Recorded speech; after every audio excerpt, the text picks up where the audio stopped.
Rússia dispara míssil balístico intercontinental em resposta ao uso de armas avançadas pela Ucrânia.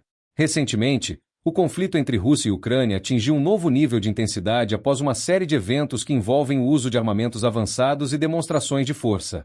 Tudo começou com o anúncio dos Estados Unidos sobre o envio de ajuda militar adicional à Ucrânia, incluindo o desbloqueio do uso de mísseis balísticos táticos ATACMS. Pouco tempo depois, a Ucrânia utilizou 6 desses mísseis em ataques direcionados contra alvos estratégicos no território russo, marcando uma nova fase do conflito. O ataque ucraniano não passou despercebido por Moscou. Em resposta direta, a Rússia realizou o lançamento de um míssil balístico intercontinental, ICBM, a partir da região de Astracha. Essa ação, confirmada pela Força Aérea Ucraniana, reacendeu o debate sobre o uso de armas estratégicas no conflito. Apesar da incerteza inicial sobre o alvo do míssil, rumores indicam que a cidade de Dnipro, no centro da Ucrânia, poderia ter sido o objetivo. No entanto, até o momento, não há confirmações de danos causados por este ataque. Os mísseis ATACMS utilizados pela Ucrânia são conhecidos por sua precisão e alcance, sendo capazes de atingir alvos a até 300 quilômetros de distância. Esses mísseis foram projetados para neutralizar infraestruturas críticas, como depósitos de munição, sistemas de defesa aérea e centros de comando. A operação conduzida por Kiev teve como alvo instalações russas de alta importância, o que representou uma tentativa de enfraquecer a capacidade de reação militar do adversário. Por outro lado, os mísseis balísticos intercontinentais russos representam uma classe completamente diferente de armamento.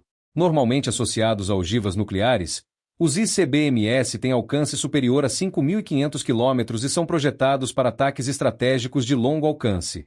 O lançamento de um ICBM, mesmo com carga convencional, envia uma mensagem clara de força, reafirmando a capacidade russa de escalar o conflito caso necessário. Em paralelo ao lançamento do míssil, Moscou anunciou ajustes em sua política de uso de armas nucleares. Desde o início do conflito, a Rússia tem reiterado que considera o uso de armas nucleares apenas em casos de ameaça existencial ao seu território ou governo.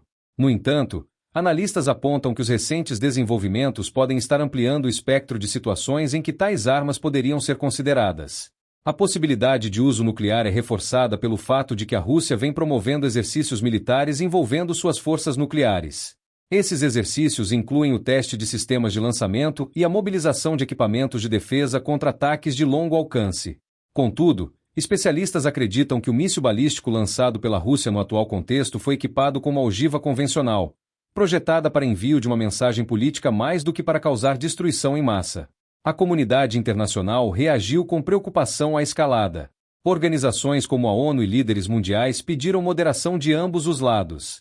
Os Estados Unidos e seus aliados ocidentais condenaram o uso do míssil intercontinental, mas não anunciaram medidas adicionais para lidar com o incidente. Desde o início do conflito, a Rússia tem acusado os Estados Unidos e outros países da OTAN de acenderem as chamas da guerra ao fornecerem suporte militar direto a Kiev. Os mísseis ATACMS, especificamente, foram um ponto de virada significativo, pois representam uma capacidade que a Ucrânia não tinha anteriormente. Por outro lado, países como a China e a Índia, que têm mantido uma posição mais neutra no conflito, pediram maior diálogo entre as partes. O lançamento de um ICBM no contexto da guerra Rússia-Ucrânia é um marco histórico preocupante. Outro paralelo recente pode ser encontrado na Península Coreana, onde a Coreia do Norte frequentemente realiza testes de mísseis balísticos para enviar mensagens de força ao Ocidente. No entanto, diferentemente da Coreia do Norte, a Rússia é uma potência nuclear consolidada, com um arsenal que supera qualquer outra nação em número de ogivas ativas. Apesar de analistas acreditarem que as armas nucleares ainda são consideradas uma última instância, o simples uso de vetores estratégicos como o ICBMs aumenta o temor global. Em caso de erro de cálculo ou resposta precipitada, o impacto seria devastador para ambas as partes e, potencialmente, para o mundo inteiro. Embora o conflito continue em alta tensão, os especialistas sugerem que a solução para a crise reside na diplomacia.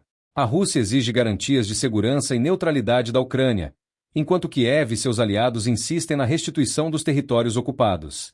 A comunidade internacional, por sua vez, enfrenta o desafio de mediar negociações sem se envolver diretamente no conflito. Os recentes eventos envolvendo o uso de mísseis balísticos por ambas as partes no conflito Rússia-Ucrânia marcaram uma escalada significativa na guerra. Enquanto a Ucrânia busca apoio externo para reforçar sua resistência, a Rússia recorre a demonstrações de poder estratégico para dissuadir novas intervenções. O futuro da crise permanece incerto, mas uma coisa é clara: o mundo está mais uma vez diante de um momento em que decisões tomadas por líderes podem determinar não apenas o destino das partes envolvidas, mas também o rumo da estabilidade global.